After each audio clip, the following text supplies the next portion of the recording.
You know what I mean? It's a tough position to be in. So I say a lot of mean things. You guys gotta remember, I'm not saying it to be mean. I'm saying it because it's funny. And everything's funny till it happens to you.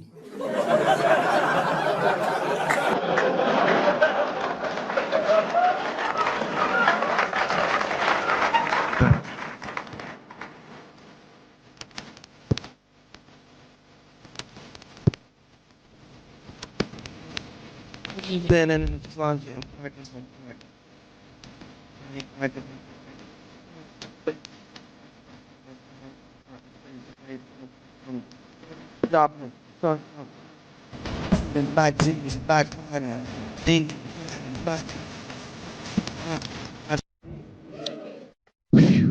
Well, it's the last show.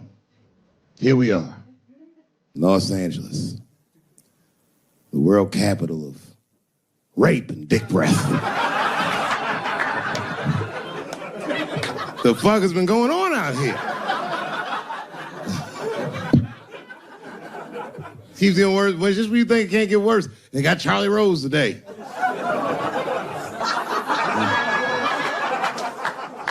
It's gonna be a quiet morning on the news tomorrow.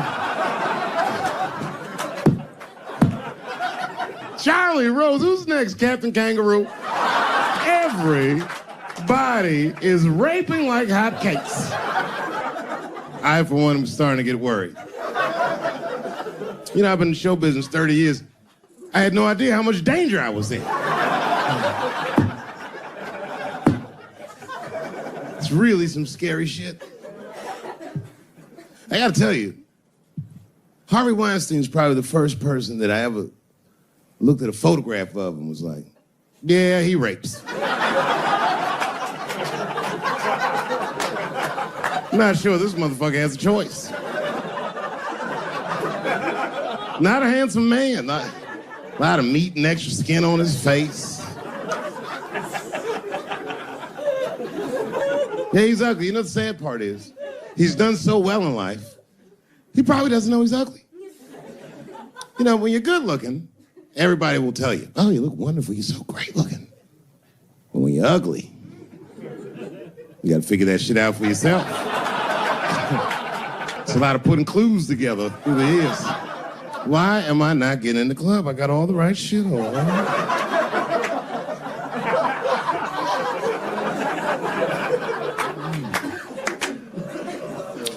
Because if it was Brad Pitt doing that shit, he wouldn't have heard a peep.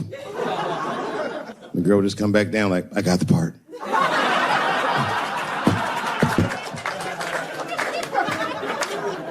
Yep.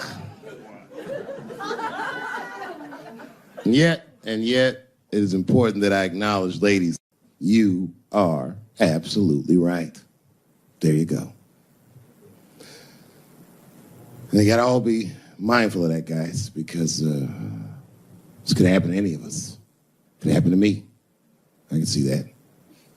I can see him showing up. Hi, I'm here for my 3 a.m. with Mr. Weinstein.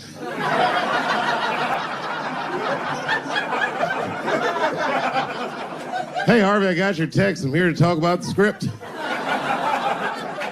Seems like it's gonna be hard to read in candlelight, but I guess I could try.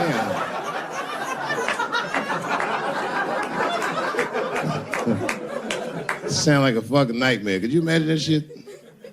Could you imagine if you was in a business meeting and a motherfucker pulled their dick out?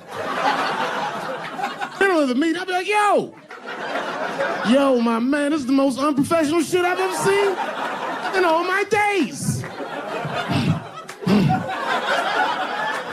Just let me finish, Dave Chappelle. I'll put you in all 3 Lord of the Rings.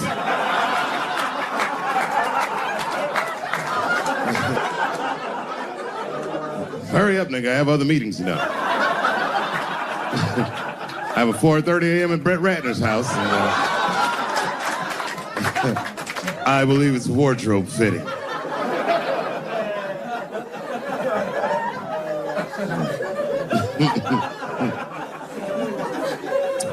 Wow. I mean, it is really bad out here, isn't it? Kevin Spacey's out here grabbing men by the pussy. didn't even know that was possible. Jesus Christ. You got the guy from Star Trek, The Next Generation. That's who we got. Last time, it sounds like he was more than that, but that's who set it off. He's 14 years old, and Kevin Spacey accosted him at a party, which I gotta say, by the way, for the record. Been to a lot of parties in my day. Never been to a good one that had 14-year-old boys in it. Not even when I was 13, you know what I mean? Who wants to kick it with a bunch of hubba bubba chewing niggas? Having a good time, nigga.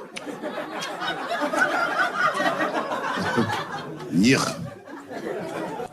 Ironically, the kid grew up to be gay anyway, which means Kevin Spacey can sniff that shit out like a truffle pig. Yeah, he's one of me. And not the victim blame, but it seems like the kind of situation that a gay 14-year-old would get himself into. I know I didn't say that right, but it's true, nigga. Like, you know why I say that, though? Because I went to an arts high school, and, like, all them niggas was gay, man. Like, in high school, all them dudes was gay. And them gay dudes was way more mature than the rest of us, and we didn't know why. We just knew they was mature. You ever see a gay dude at lunch? Perfect posture, nigga sitting there. Eating responsibly. And then they take that thermos out. You'd be like, what the fuck is that? Is this nigga drinking wine with lunch?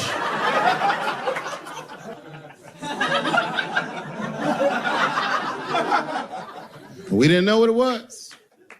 Because we were young boys, we were just trying to figure out who we were. And we didn't realize these gay dudes was fighting to be who they knew they already were.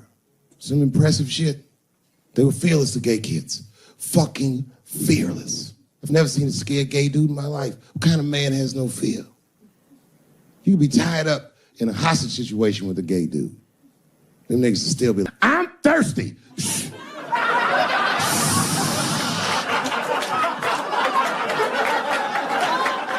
I'm thirsty, David. I need something to drink.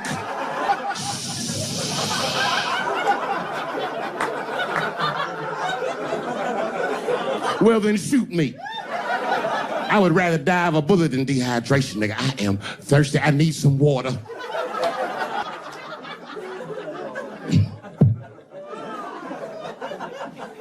But all jokes aside, Kevin Spacey shouldn't have done that shit to that kid. He's 14 years old and was forced to carry a grown man's secret for 30 years. Jesus Christ, he must have been busting at the seams with that one. The saddest part is, if he were able to carry that secret for 6 more months, I would get to know how House of Cards ends.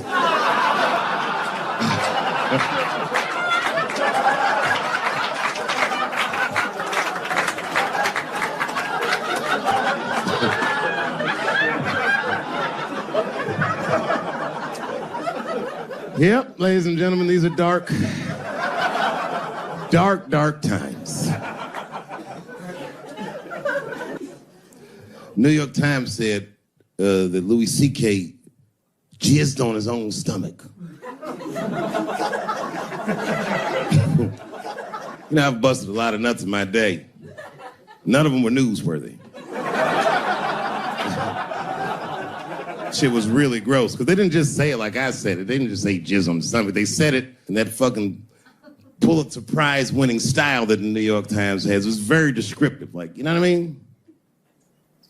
Louis C.K.'s semen shot out like a volcano of misogyny, slowly drizzling down like lava, covering his freckled penis as it slowly dripped to a fiery crown of red hair.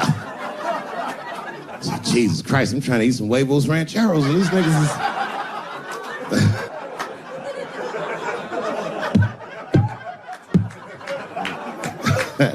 Ain't no part being a comedian, knowing the motherfuckers, everybody comes up to me like, did you know? Did you know what Louis was doing? No, bitch, I did not know.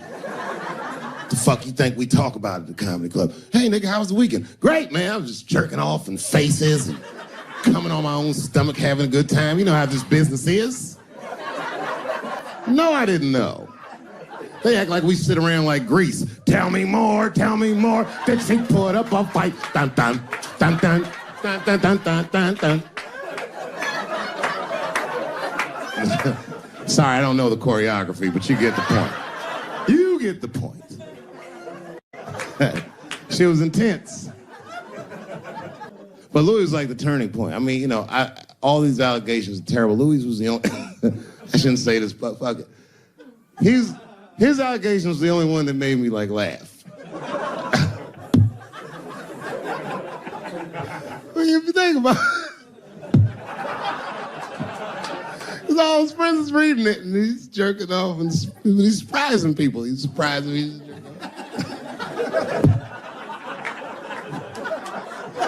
I just picture all the comics in comedy just reading it like, what?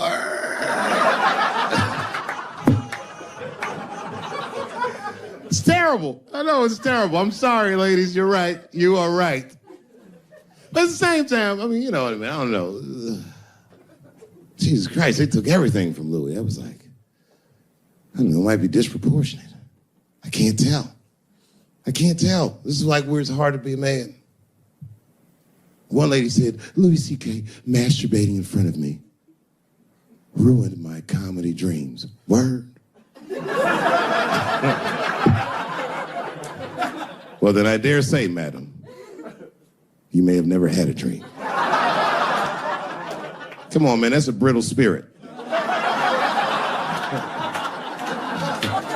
That is a brittle-ass spirit, nigga. That shit is too much. This is a grown-ass woman. You know what this shit is like? It's like COINTELPRO. You know what that is? It's a program that the FBI had under J. Edgar Hoover. In this program, one of the many things they did was they would track the sexual habits of anyone they considered an enemy of the state. It was a lip button. That's why they got all these fucking sex tapes with Martin Luther King fucking bitches. But lucky for us, he actually had a dream. You think if Louis C.K. jerked off in front of Dr. King, he'd be like, I can't continue this movement. I'm sorry, but the freedom of black people must be stopped. I didn't know this nigga was gonna pull his dick out and jerk off like this. I just thought we were gonna get a couple of drinks and chill. Show business is just harder than that. Them women sounded like, I hate to say it, y'all, they sound weak. I know it sounds fucked up, I'm not supposed to say that, but one of these ladies was like, Louis C.K. was masturbating while I was on the phone with him. Bitch, you don't know how to hang up a phone?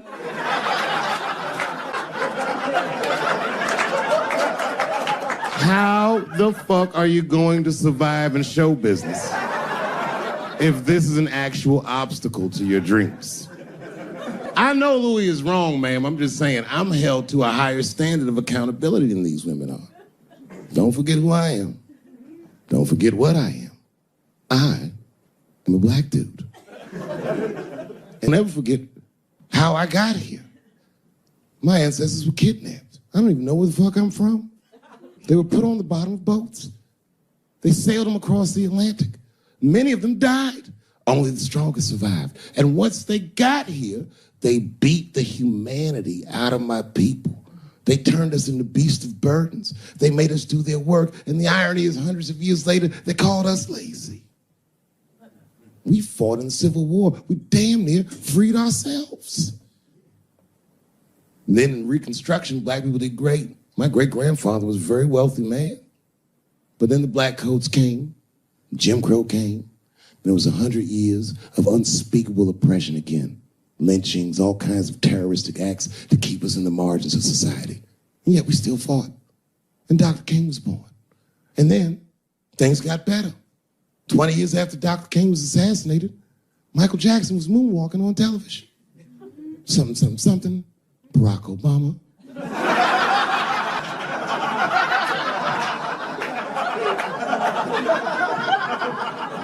Donald Trump, and now here we all are. 400-year nightmare. Took us 400 years to figure out as a people. White people's weakness the whole time was kneeling during their national anthem. That's a brittle spirit. That's right, nigga. On the rock, it's regular. Ah! Ah! What are you doing, nigga? Stand up!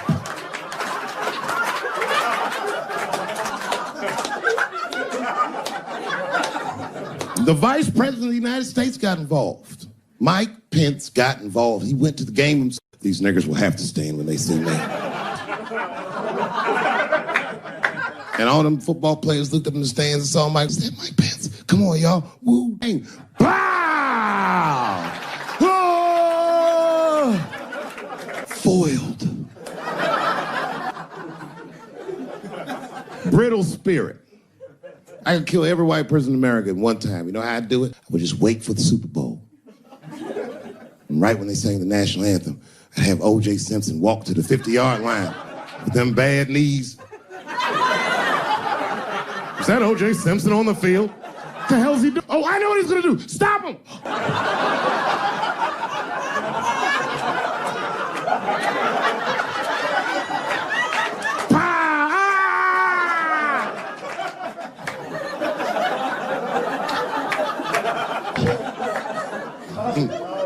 You gotta man the fuck up, y'all.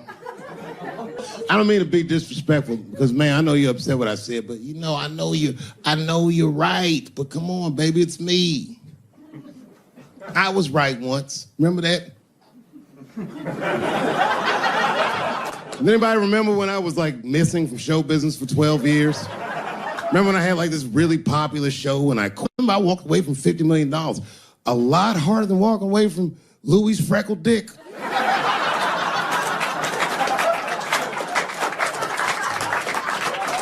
I didn't know that I'd ever work again.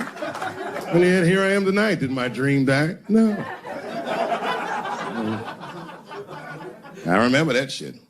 You don't remember that when I quit my show? Remember, when on the way out the door, I said, something's wrong in Hollywood. I believe they said I smoked crack. That's right, I remember. Remember, they called me crazy. So really, you're right, ladies. Congratulations. Enjoy it. And they coming for you, bitches. They coming for you. There's one person that's uncomfortable. You know who's the most uncomfortable motherfucker in the room? The nigga that's right. I was right at an orgy once. Nobody fucked me. I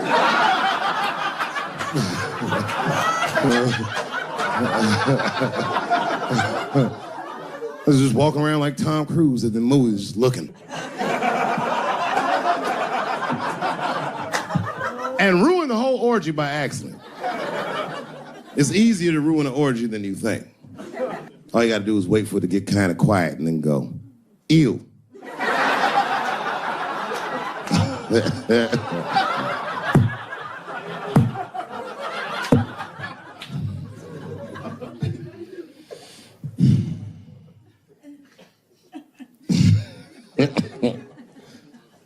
I know I feel bad.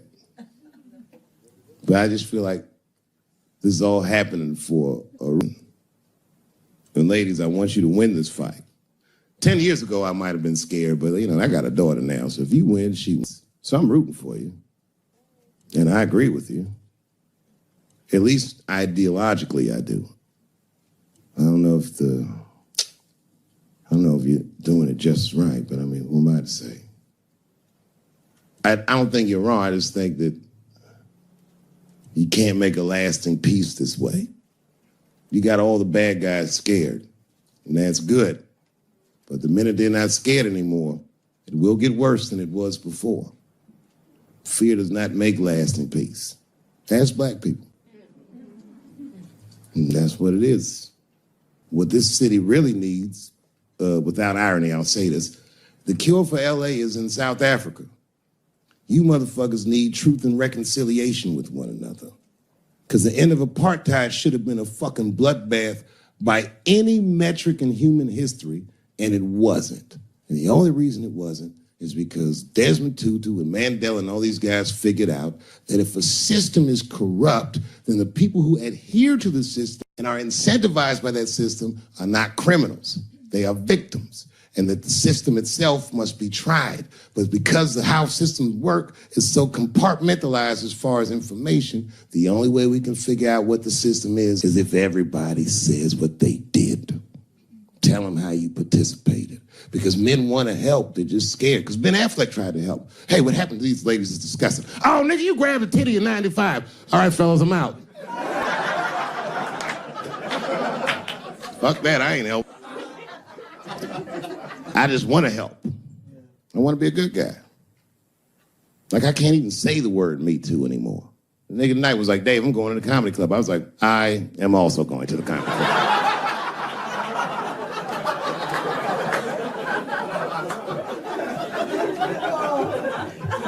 And I didn't even know it was happening, but I guess I became like a feminist in the last 3 weeks because I can't watch porn the same. Like, I watch it sometimes, but I can't click on these motherfucking thumbnails, not with those titles.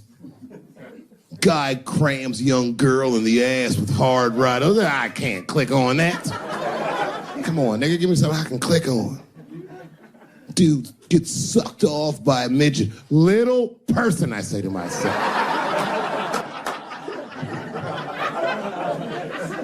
It takes me hours to find one clip. What the hell is this?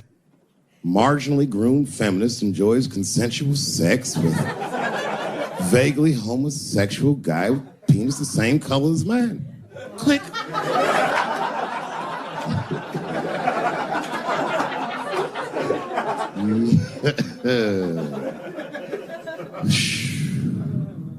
You notice a lot of black dudes haven't been getting Me Too. I don't want to jinx myself. You know why, though? Obviously, black women go through the same thing, right? The reason is because black women from slavery won't tell on us. Because they know that no matter how bad we black dudes are, white dudes are very mean. They're scared to see us get punished. My wife is Asian. She'd tell on me in a goddamn second.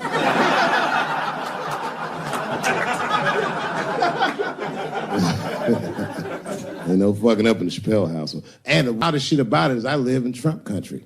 I live amongst the tiki torch whites, poor white people. And I'm rich. If it's ever pitchfork time, nigga, I'm in a lot of trouble. And nobody in my family believes me. I've been trying to tell the kids, man, we gotta run these drills. They're like, we don't want to run your stupid drills. Too bad, son, you have to. Tiki torch whites come upside, what are you guys supposed to do? Come on, Dad, what are you guys supposed to do? Squint our eyes and stand next to Mom. That's right.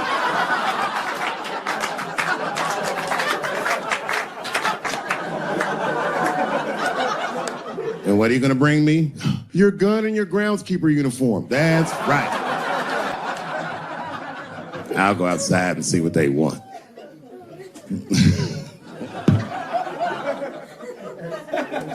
It is wild, bro. Where you from, man? Where you from? New York. You from, what, Manhattan? Brooklyn. You are from Brooklyn, aren't you? You look like you can rob somebody with a hammer.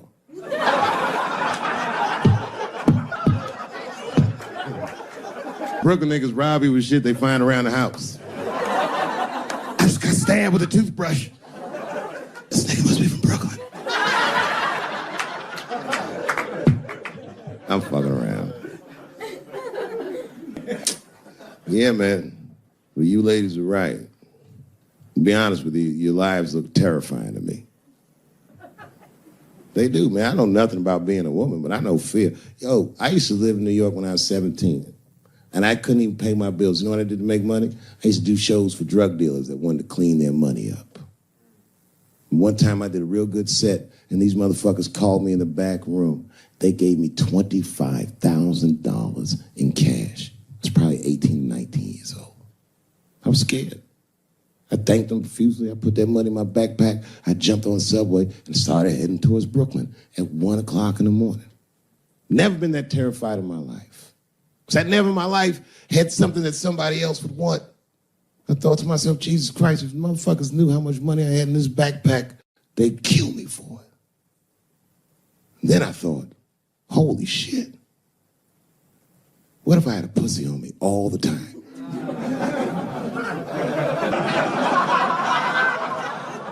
That's what women are dealing with. Tell you right now. It's real talk.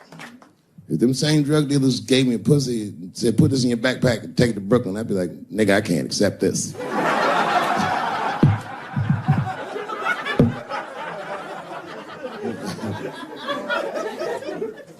I empathize, man, you know. Everybody gets mad because I say these jokes, but you understand that this is the best time to say them. More now than ever. And I know there's some comedians in the back, motherfucker, you have a responsibility to speak recklessly. Otherwise, my kids may never know what reckless talk sounds like. The joys of being wrong. I didn't come here to be right. Just came here to fuck around. It's hot in here suddenly, isn't it? I wonder where that heat came from. I wonder what happened to me. Where did I go for 12 years if I wasn't raped?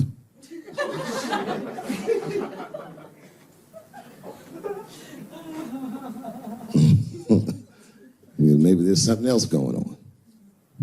Maybe these rapes aren't even the worst of it. Wouldn't that be something? Wouldn't that be something? You can go ahead back in Brooklyn. You don't need to hear this shit.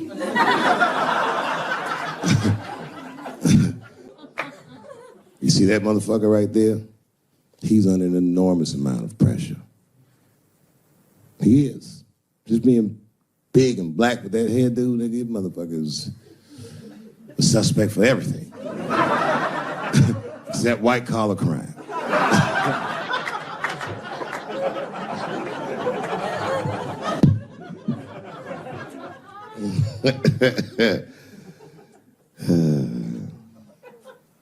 Sometimes I wouldn't talk about where I went, but y'all don't even want to know. I was gone for a long time, nigga. I was in the upside down.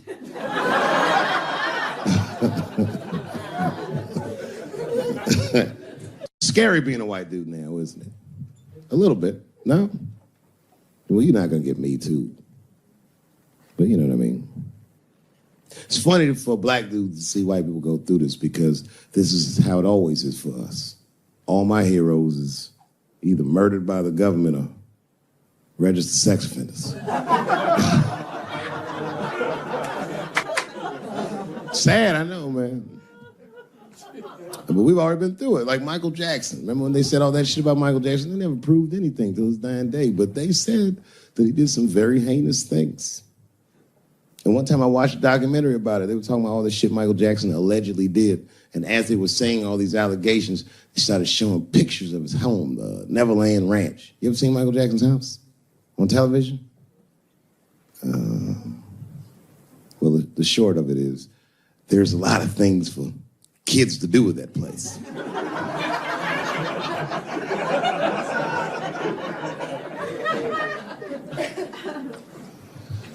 And I saw the whole thing. Exotic animals and Ferris wheels and merry-go-rounds and shit. And the more they showed it, the more certain I was that I don't think Michael Jackson did any of those things they said he did.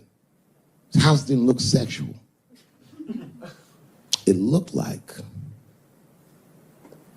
he was flossing on those motherfuckers. It didn't look like he was trying to fuck kids. It looked like he's just trying to impress them. Like, this nigga's Jay-Z for kids. Like, he's just walking through his house. This is my cotton candy machine. It makes 3 tons of cotton candy a day. You know, all the cotton candy you want. This closet is filled with nothing but custom-made karate slippers. Isn't that cool? Shall I have my monkey bring us more cupcakes? Hey guys, let's watch a movie. What movie do you want to see? Home Alone. Oh, no, don't touch the DVD player. Macaulay Culkin's here, he can act it out. Come on, Macaulay. Act out Home Alone for my guest. And them kids was like, man, you are all right, mister. This is fantastic, man. We had you all wrong. All wrong? What? I don't understand. What do you mean? Huh? Oh, well, you know, we thought it was going to be the usual. Like, you're going to have us come over and give us some wine cooler and, you know, suck our dicks.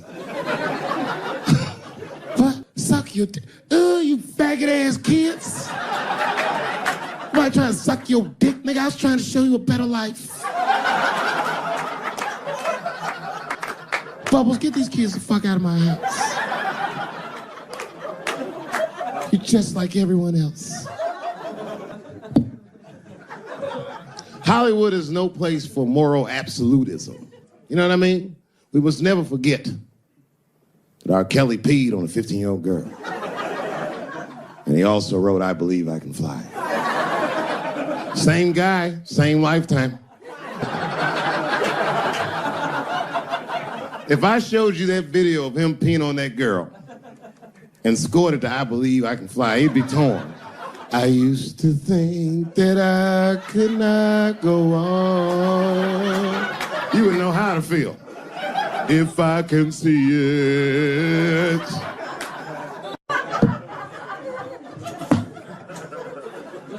It's okay, my career ended many years ago.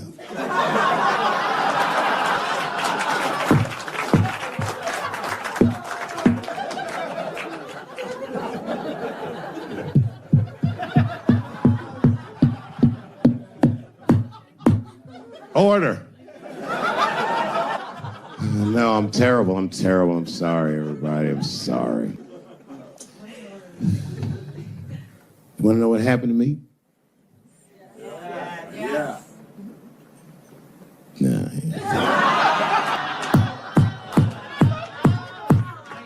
It's tempting, but I don't want to talk about it. Maybe at the end, when I run out of things to talk about. Actually, I'm almost there. I'm just trying to tell you what happened to me was not, I just didn't have a good go of it. I don't know what you guys think happens when you quit a successful show like this. I'll tell you what does. They don't go, hey, well, good luck with your future endeavors. That's not what happens. It was cold out there. For real, I had to watch it all go down without me. I had to watch all those people do my show, Key and Peele and Amy Schumer and Mind and Sia. Well, I'm not going to say they were doing my show. I'm just saying they were awfully similar. I was mad. And people would come up to me on the street and be like, yo, nigga, just every once in a while. Most people thought I was crazy, but sometimes people come, yo, nigga, you did the right thing, man. You my hero. Nigga, I don't want to be your hero. I want to be rich.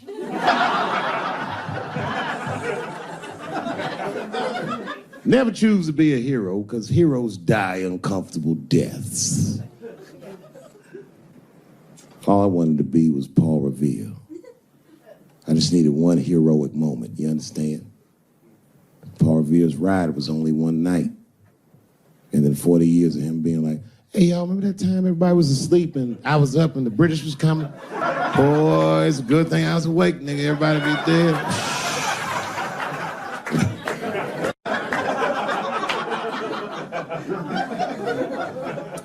That's why I want to start a GoFundMe for Colin Kaepernick.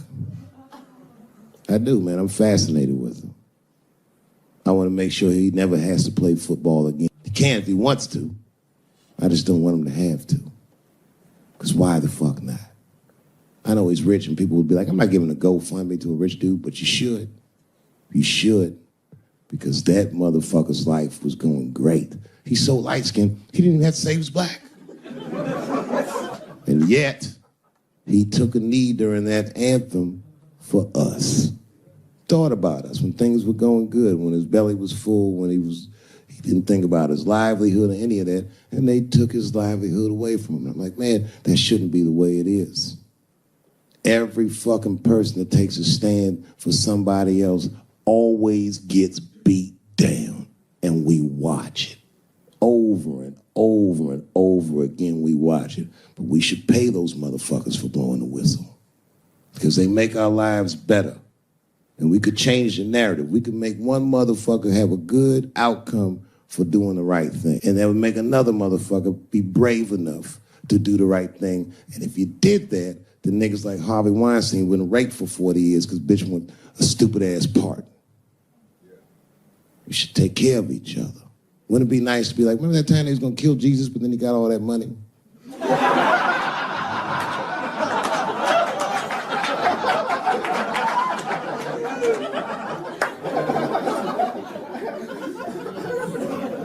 Real talk, man. It's not a racial thing. It's about us making our society better. It's about like even these women that are coming forward and they will say they're brave, and many of them are. And a few of them sucked the dick and got buyer's remorse.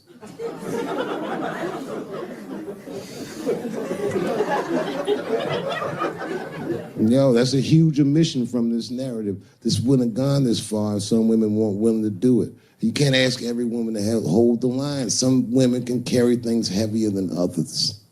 So we should fight for one another. We should forgive the ones of us that are weaker and support the ones of us that are stronger. And then we can beat the thing. When you guys keep going after individuals, the system is going to stay intact. You have to have men on your side. And I'm telling you right now, you're going to have a lot of imperfect allies. I'll tell you what happened, but I can't say it directly.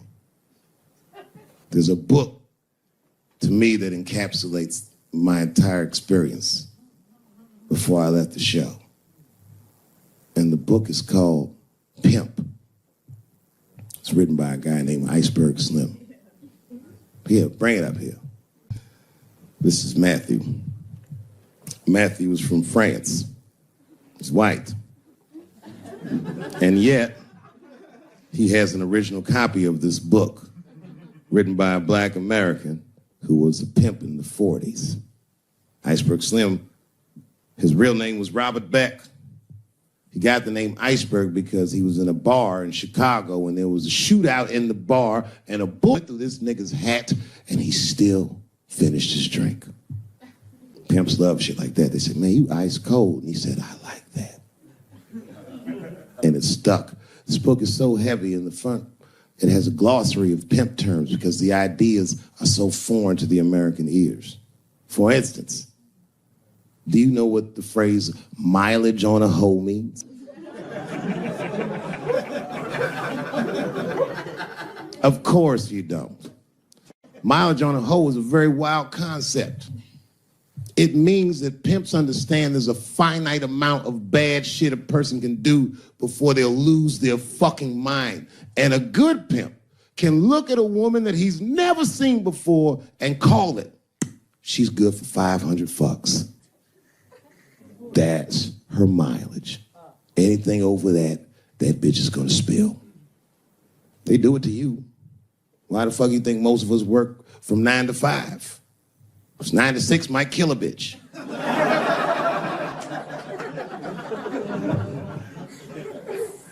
Iceberg Slim was the one that broke down what a bottom bitch was. Does anyone know what a bottom bitch is? Anyone? What's a bottom bitch, sir? It's your prostitute that's the best out of all of them, that brings in the most money. That's right. That's exactly right. Are you black? That's right. A bottom bitch is a pimp's number one hoe. She's even a bitch that helps him keep the other bitches in line. I will repeat. She's even the bitch that helps him keep the other bitches in line. If the pimp was McDonald's, the bottom bitch is French fries.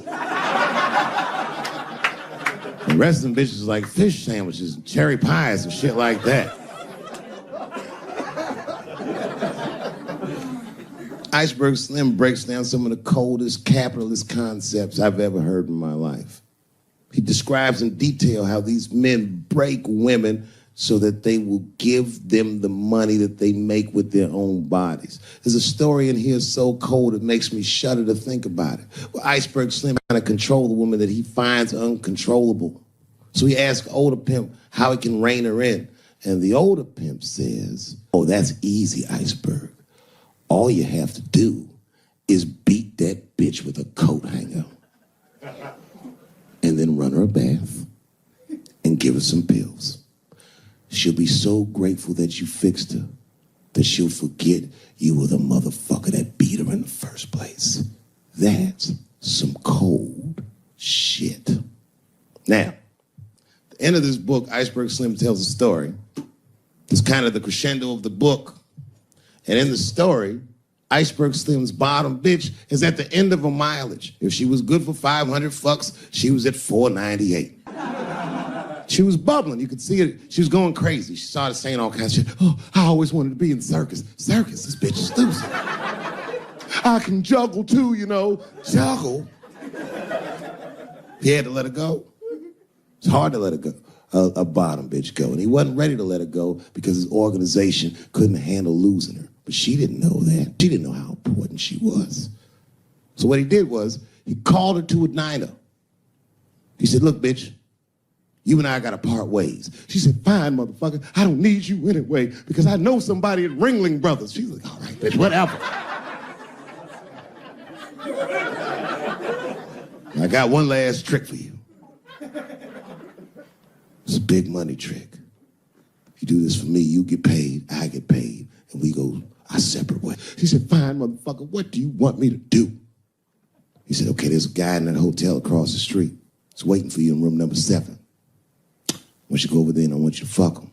But before you do, I need you to put some of this stuff in his drink. And then he's gonna fall asleep. When he does, there's a briefcase on his bed. Bring the briefcase to me. That's the trick, bitch. Can you handle it? She said, fuck yeah, I can handle it. And I can't wait to get rid of you. And then she ran outside, jumped on a unicycle and pedaled across the street. And Iceberg watched her. He was like, man, she's pretty good.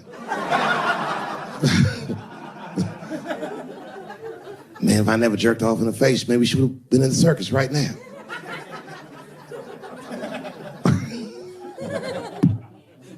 And she runs up to the motel steps and she disappears in room number 7. She's gone for a real long time. Real long time. So long, in fact, that Iceberg got a little worried. But then, suddenly, she came back. He said, what's going on, bitch? Where's the briefcase? She said, I didn't get it, Daddy. He said, what do you mean you didn't get the briefcase, bitch? What's wrong with you? She said, oh, I did everything you said, but that man don't look right.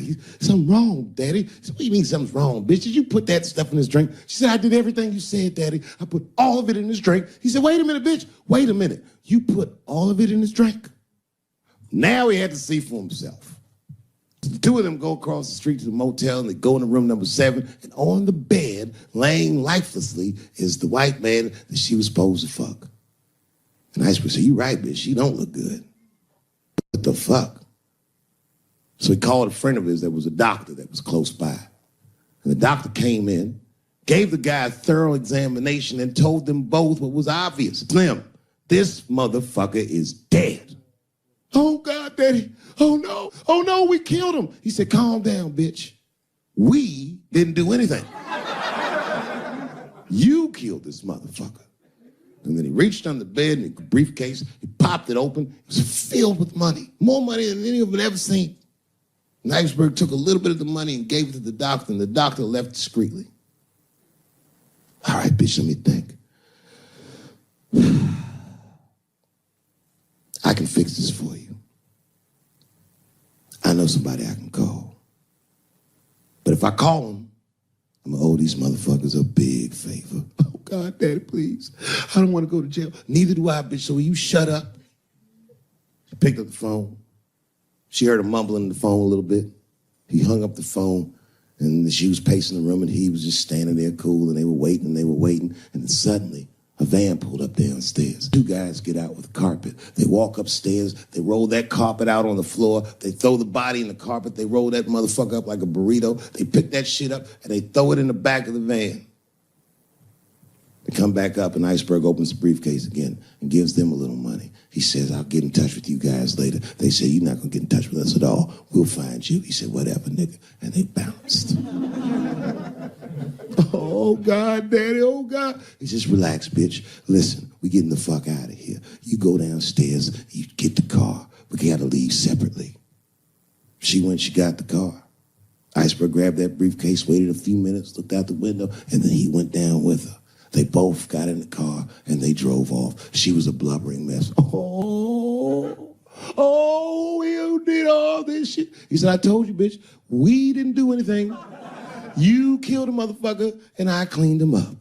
And now we got us a secret, okay? I know I'm not going to tell, bitch. It's you? She said, oh, no, I ain't going to tell. He said, all right, baby, cool. I'm going to need you to stay with me for a while till this shit cools down. She goes, okay. That's the game. That's how the whole shit works, ladies. You understand?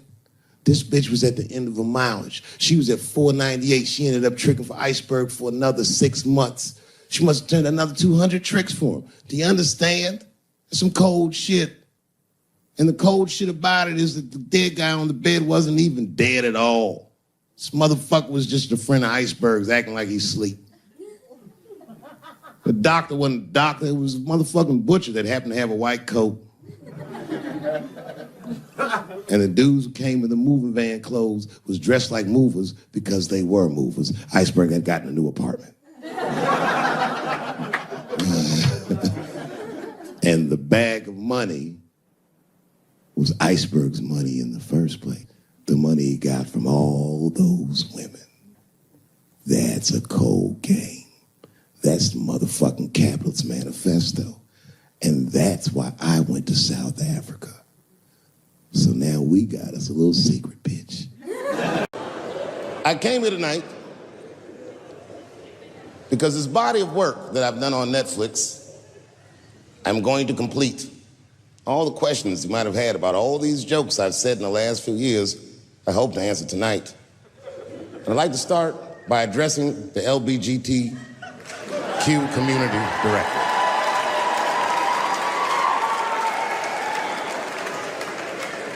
And I want every member of that community to know that I come here tonight in peace. And I hope to negotiate the release of the baby.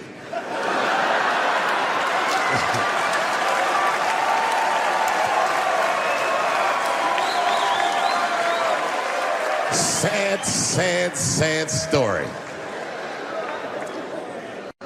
The baby was the #1 streaming artist until about a couple weeks ago.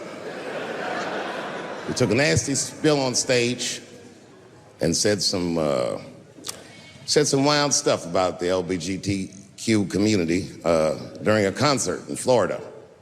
Now, you know I go hard in the paint, but even I saw that shit and was like, God damn, the baby.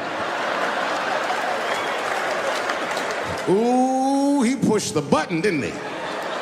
He pushed the button, punched the LGBTQ community right in the AIDS. Can't do that. Can't do that. But I do believe, and I'll make this point later, that the kid made a very egregious mistake. I will acknowledge that. But, you know, a lot of the LGBTQ community doesn't know the baby's history. He's a wild guy. He once shot a nigga and killed him in Walmart. Oh, this is true. Google it. The baby shot and killed a nigga in Walmart in North Carolina. Nothing bad happened to his career.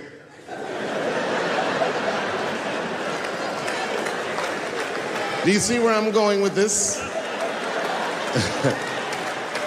In our country, you can shoot and kill a nigga, but you better not hurt a gay person's feelings.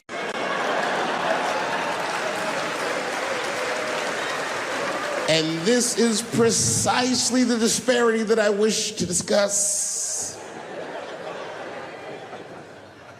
I have a question for the audience. And this is a real question. I'm not joking around. Is it possible that a gay person can be racist?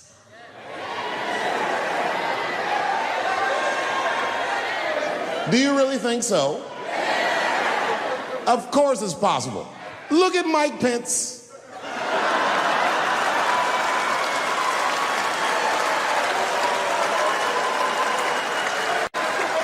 No, I'm guessing, but I bet you he's gay. And he's not Pride Parade gay either. He's sad gay. Feel bad for him. He looks like one of them gays that prays about it.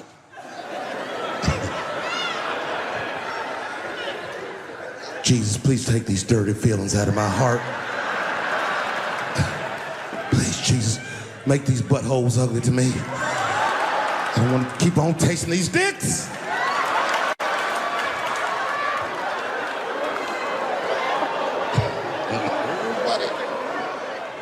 You guys are confusing the emotions. You think I hate gay people, and what you're really seeing is that I am jealous of gay people.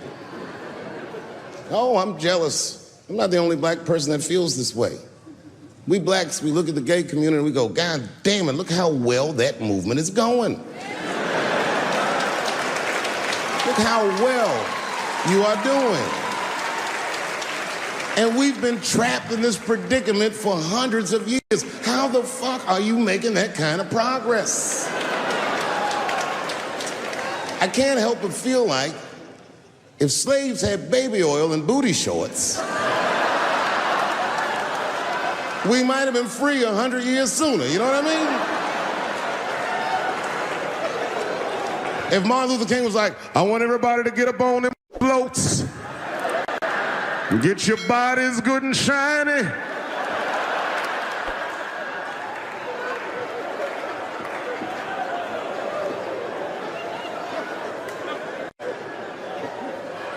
I don't hate gay people at all. I respect the shit out of you. Well, not all of it. I'm not that fond of these newer gays. Too sensitive. Too brittle.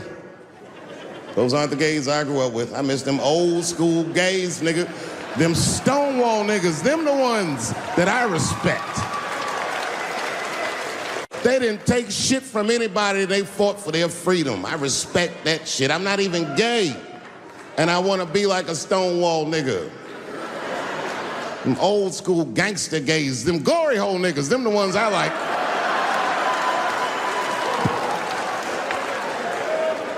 These new gays don't even know what the glory hole is. It's a hole in the wall the gay contractors built. You wanna know why they put that hole in the wall? I'll tell you, and there's no nice way to say it. Because when they want to have some fun, they will put their penises in that hole and hope for the best. I respect that shit. There's a lot of courage on both sides of that hole, nigga. I'm not even gay, and I want to try that glory hole out.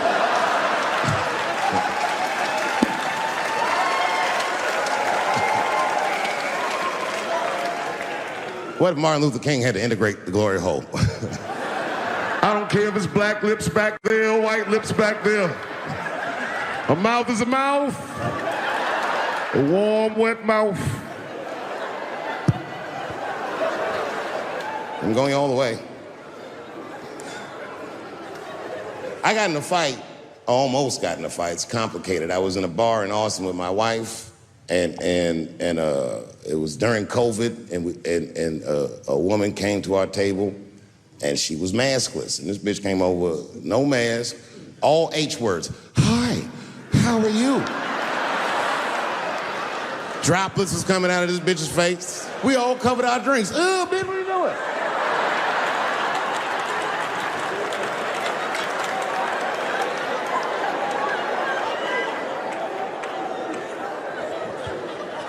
Now, I looked over at the table that she came from, and I peeped game. The men at the table were filming me. This happens when you're famous. People will come over and try to rattle your cage and get you to say something stupid or dumb so that their buddies can film it and they get a video of you embarrassing yourself. And clearly, I said, this is what's happening. And these dumb motherfuckers thought that it was my first rodeo.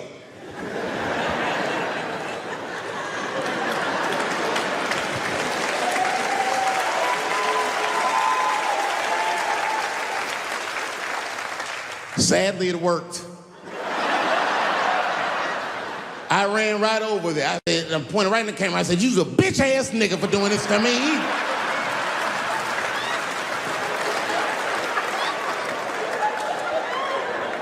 And the dude was shocked that I said it. He said, oh. And when he did like this, I seen all his fingernails was painted, and I realized, like, uh-oh.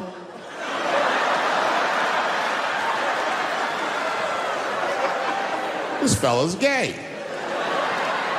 Now, you know how I talk. I call everybody a bitch-ass nigga, you know what I mean? But that's not a right thing to do if they're gay, you know what I mean? And now I was in trouble. And not only that, the motherfucker was huge. He stood up, He was towering over me. He must have been 6'5", a big, white, corn-fed, Texas homosexual. This nigga was ready to fight. And he started barking on me, but I stood my ground. I wasn't scared. How could I be scared? This motherfucker's shirt was tied up in a knot like this. Oh, fuck this guy. Let's go, nigga, let's go. I thought we were gonna come to blows. I was ready. And then, right when you think we would fight, guess what he did? He picked up his phone and he called the police. And this thing I'm describing is a major issue that I have with that community. Gay people are minorities until they need to be white again.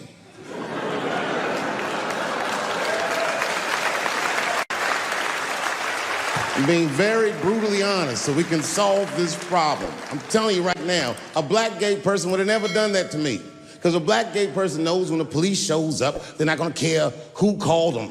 They don't show up like, which one of you niggers is Clifford? We're all Clifford. Oh, buddy, I'm in trouble now.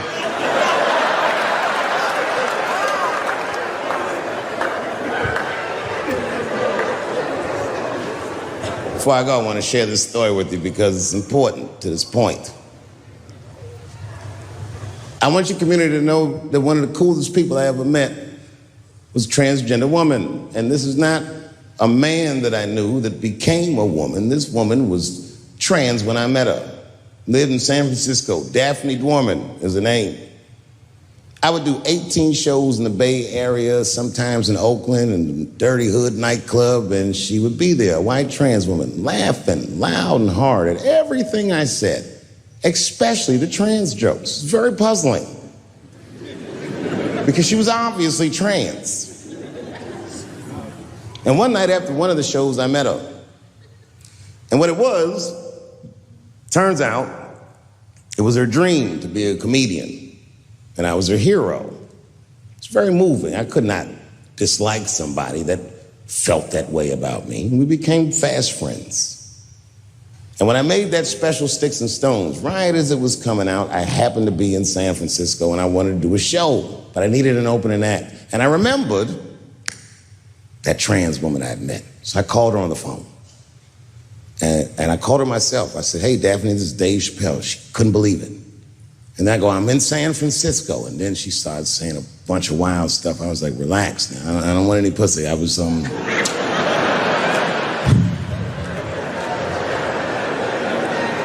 was calling because I'm doing a show and I need an opening act. And I was wondering if you'd open the show. And she was like, fuck yeah. Now, I didn't know this at the time, but this woman had only done stand-up comedy 8 times in her life. This is little to no experience. And now she's about to open a show for what many call the GOAT.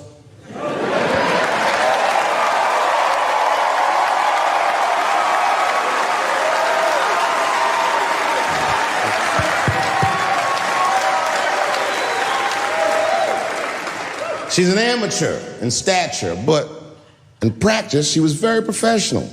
She showed up early, which is something I appreciate because I like people to be on time. She was dressed to the motherfucking nines. I mean, I'm transphobic, and even I was like, you look nice.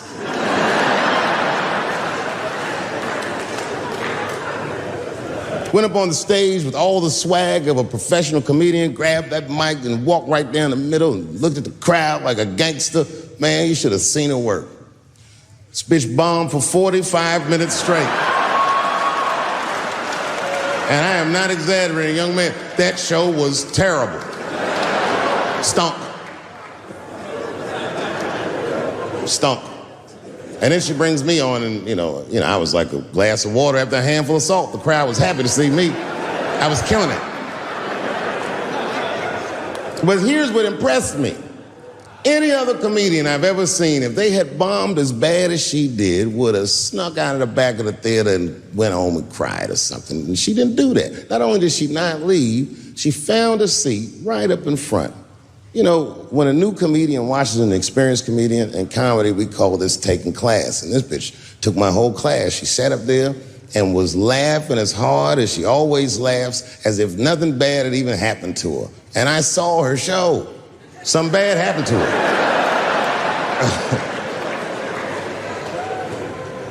She was drunk. So she starts talking to me while I'm on stage, but the way a person would talk to a television when they were alone. She's talking to me like that. That didn't bother me because I knew her, but the crowd didn't like that shit at all because she sucked. And a guy in the back of the room stood up, and Daphne's hair was dyed blonde at the time, and the guy screamed out, and his energy felt wild as fuck. He said, "Hey, Daphne!" And everybody kind of clamped, like got tense. We didn't know if it was a heckler or active shooter. And he said, "Does the carpet match the drapes?" Yeah, it was fucked up. The whole crowd kind of groaned because it was so, like, mean. Everybody groaned, except for Daphne. She kind of laughed, which was weird. And then she didn't even look all the way back. She said, "Sir, I don't have carpets. I have hardwood floors." Just like that. Just like that. And boy, when she said that shit, it blew the roof off the place. Cut through all the tension. With that one joke, she made up for 45 minutes of a stinker of a show. And after that, she could do no wrong. And I kept on rocking. She kept on talking to me. And then the show became something cooler than a show. It became like a conversation between a black man and a white trans woman, and we started getting to the bottom of shit. All them questions that you think about that you'd be afraid to ask, I was just asking them, and she was answering them, and her answers were funny as shit. The crowd was falling out of their chairs. And at the end of the show, I go, "Oh, Daphne," I said, "Well, that was fun." I go, "I love you to death, but I have no fucking idea what you're talking about." The whole crowd laughed, except for Daphne. Now she looks at me like I'm not her friend anymore. Like I'm something bigger than me, like I'm the whole world and a guy. And she said, "I don't need you to understand me." I said, "What?" She said, "I just need you to believe," just like this, she goes, "that I'm having a human experience." And when she said it, the whole crowd kind of gasped. And I gave it a Fight Club look. I said, "I believe you, bitch." Because she didn't say anything about pronouns. She didn't say anything about me being in trouble. She said, "Just believe I'm a person and I'm going through it." And oh, I believe you because it takes one to know one.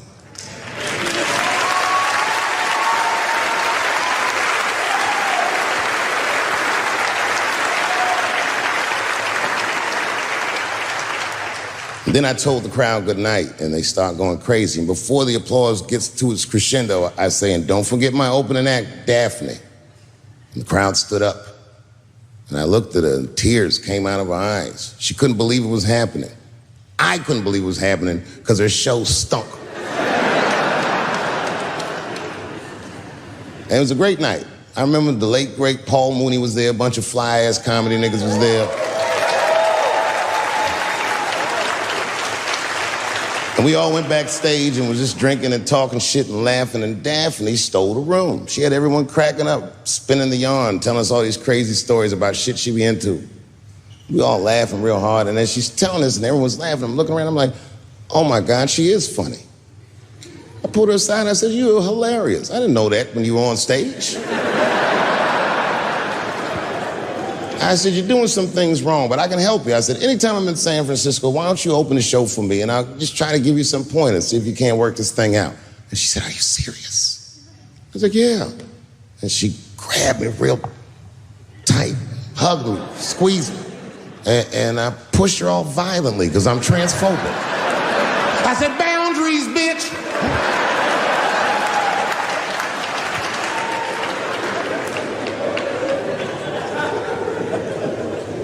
When Sticks and Stones came out, a lot of people in the trans community were furious with me, and apparently they dragged me on Twitter. I don't give a fuck, because Twitter's not a real place.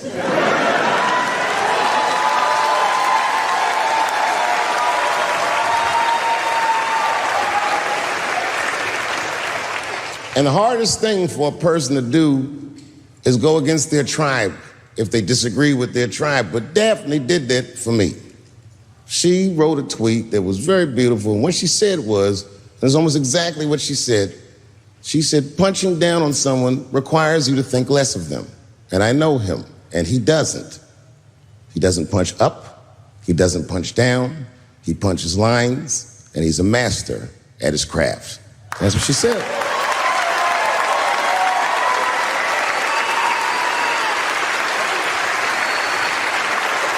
Beautiful tweet, beautiful friend. It took a lot of heart to defend me like that. And when she did that, the trans community dragged that bitch all over Twitter.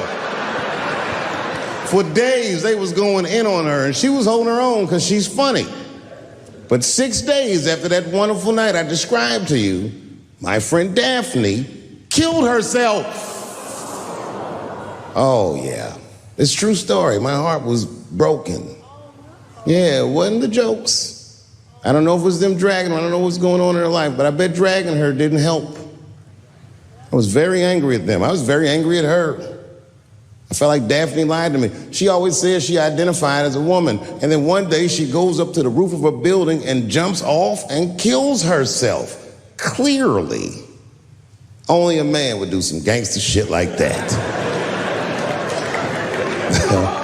Hear me out. As hard as it is to hear a joke like that, I'm telling you right now, Daphne would have loved that joke. That's why she was my friend.